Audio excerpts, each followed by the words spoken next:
নমস্কার। আজ I news Bangla 28 team চলে এসেছে খিদিরপুরের আশুবাবু লেনের মুখার্জি পরিবারের বিখ্যাত বাকুলিয়া হাউসে। এই বাকুলিয়া হাউস একটি ঐতিহাসিক বিল্ডিং বলা যেতে পারে। এই বিল্ডিংটি তৈরি হয়েছিল 1840 খ্রিস্টাব্দে। বিল্ডিং সম্বন্ধে জানতে আসুন কথা বলিনি মিস্টার প্রবীর কুমার মুখার্জির সাথে। নমস্কার, আজ আই নিউজ বাংলা 28 চলে এসেছে খিদিরপুরের বিখ্যাত বাকুলিয়া হাউসের কর্ণধার মিস্টার প্রবীর কুমার মুখার্জির সঙ্গে কথা বলতে। স্যার, আপনার এই বাড়ির নাম বাকুলিয়া হাউস কেন? তার কারণ হচ্ছে আমাদের আদি গ্রাম ছিল বাকুলিয়া। তো সেইখান থেকে আমার প্রপিতামহ তিনি বিদ্যাসাগর মহাশয় একই বছরে জন্মগ্রহণ করেন। মহাশয়ের সঙ্গে 1820। বিদ্যাসাগর ঠাকুরদাস বন্দ্যোপাধ্যায় তার পিতার হাত ধরে কলকাতায় আসে। বিশ্বেশ্বর তার মায়ের হাত ধরে কলকাতায় আসে একই বছরে। তো তখন তো বাড়িঘর কিছু ছিল না। আমাদের খুব ক্লোজ রিলেটিভ ছিল।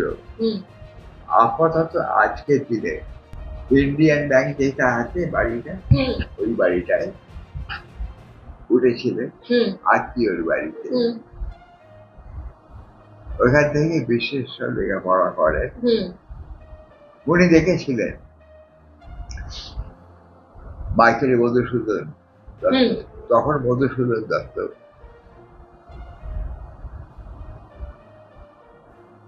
ঘোড়ার গাড়ি করে স্কুলে যেতেন। তো বিশ্বেশ্বর পড়াশোনা করেন এখানে, ভালো ছাত্র ছিলেন, কিন্তু খুব অ্যাম্বিশাস। সুশ্রুতে তিনি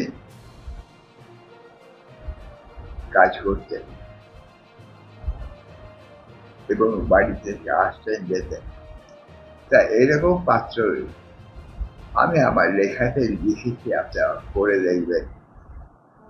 হাতছাড়া করতে সেদিন রাজি হয়নি অনেকে।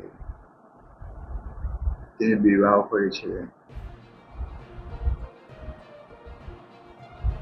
প্রথম স্ত্রীর গর্ভে 3টি সন্তান, পুত্র সন্তান অখিল চন্দ্র, খিলারচন্দ্র, শরৎচন্দ্র। তো তারপর স্ত্রী মারা যান। উনি দ্বিতীয়বার বিবাহ করেন এবং সেই বিয়ে ফলশ্রুতি হচ্ছে আমার ছোট দাদু জন্মগ্রহণ করেন।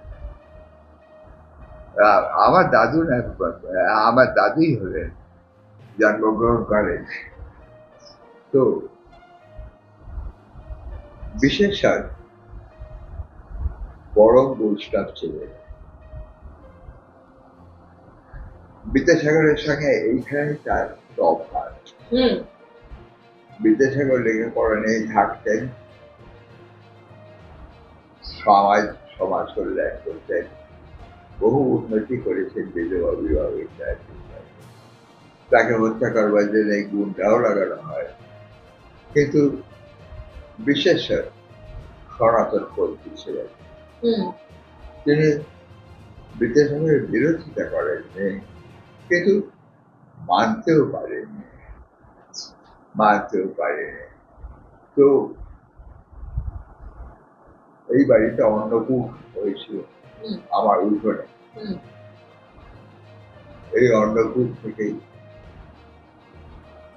আমাদের বহু বৈষ্ণব এসেছিলেন সারা রাত কীর্তন হয়েছিল। হুম চলে যাবার পর হুম তাদের পদধূলি রঞ্জিত হুম চাদরখানি মাথায় নিয়ে হুম বিশ্বেশ্বর হরিনাম কীর্তন করে ওখানে নেচেছিলেন। হুম তো সংসারী জীবনে শেষ বয়সটা তিনি বড় ছেলে আমার পিতামহ অখিলচন্দ্রের হাতে সমর্পণ করে দিয়ে কাশীবাসী হন। এই মুখার্জি পরিবারের এবং দুর্গাপুজো একেবারে অনন্য। এই পরিবার এখনো একান্নবর্তী পরিবার। শ্রী বিশেশ্বর মুখোপাধ্যায় যে চণ্ডী মণ্ডপে পুজো করেছিলেন, আজও এনারা এই পরিবারের বংশধরেরা সেইখানেই বছর বছর মা দুর্গার পুজো করে থাকেন। আমরা চলে এসেছি বাকলিয়া হাউসের চণ্ডী মণ্ডপে। এইবার আমরা দেখে নেব চণ্ডী মণ্ডপের সেই ঐতিহাসিক স্ট্রাকচার, যেগুলো বিনা চেঞ্জে একই রকম রয়ে গেছে শ্রী বিশেশ্বর মুখোপাধ্যায়ের আমল থেকে।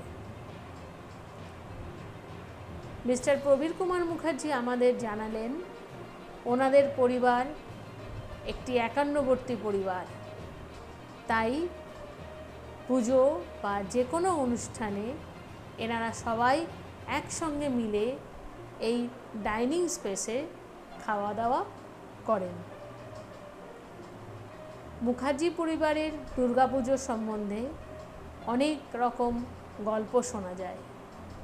আমরা এবার মিস্টার প্রবীর কুমার মুখার্জির কাছ থেকে শুনে নেব এরকম কিছু রহস্যজনক গল্প। আপনাদের অনুরোধে একটা গল্প আমি বলছি। সেটা হচ্ছে একটা ফার্মার ঘর আছে দালান থেকে সোজা সন্ধে পুজোর সময় সেখানে দেখে একটি মেয়ে লাল শাড়ি পরা ঢুকে গেল। তা আমার মা জেঠিমা ইত্যাদি কথা খেত, সেই ঢুকলো, ওটা আমাদের তো বলছি নাই, যাও যে খুঁজে গেল, তাকে ছুটলো, ছুটে এসে বলে চলি। এটা আমার মা জেঠিমার কাছে শোনা। এই কতটুকু সত্যতা, কতটুকু অর্থ বিশ্বাস থাকে আমি জানি না। তবে একটা জিনিসে আমি সাক্ষী, সেটা হচ্ছে অষ্টমীর দিন সন্ধে পুজোর পর পায়ের কাছে যে সিঁদুর রাখা হয়, সেই সিঁদুর আমি প্রত্যেক বছর করি, অন্তত আমার জ্ঞান যত থাকে দেখেছি, গত বছর দেখি একটা পায়ের চিহ্ন, আমাদের পায়ের চিহ্ন কেন বলছি, লক্ষ্মী পুজো হয়, পাটা আঠা যেরকম থাকে এক্সাক্টলি তাই, আজ মানে গত বছরে হয়েছে। এটা আমি চোখে দেখেছি। এটা কিসের জন্য হয়েছে আমার জিজ্ঞেস করবে না, আমি বলতে পারবো না, কিন্তু হয় এটা দেখছি। অনেক অনেক ধন্যবাদ মিস্টার মুখার্জি। আর ক্যামেরাম্যান সুতপার সাথে উমেশ প্রসাদের রিপোর্ট।